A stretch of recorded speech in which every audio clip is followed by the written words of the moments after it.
The Russia bounty scandal. Why aren't you talking about it?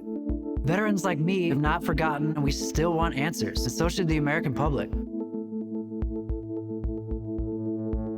Back in June, the world learned that Russia offered cash bounties to the Taliban of as much as $100,000 each for the killing of deployed American troops in Afghanistan. Here's what happened, and here's why it still matters. In February of this year, Donald Trump received a written brief that should have raised the highest alarm. A shadowy arm of Russia's military intelligence, known as Unit 29155, an elite group known for carrying out covert assassinations and sabotage against enemies of Russia, had been making regular payments to a former Afghan drug smuggler named Rahmatullah Azizi. When Afghan intelligence raided one of Azizi's homes in Kabul, they didn't find him. Azizi had fled, likely to Russia. What they did find was $500,000 in cash and documents describing years of Russian payments to the Taliban. The CIA later concluded those payments were meant to reward Taliban-linked fighters for killing American troops. And according to interrogations of captured militants in recent months, this cash incentive directly resulted in the deaths of U.S. service members. U.S. intelligence officers and special operations forces in Afghanistan alerted their superiors about the Russian bounties in January. Trump wasn't briefed until more than a month later,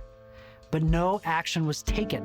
And when the story was broken by journalists in June, Trump said he had known nothing about it, which sadly may have been true because according to White House officials, Trump almost never actually reads his daily security briefs, not even when soldiers' lives are at stake.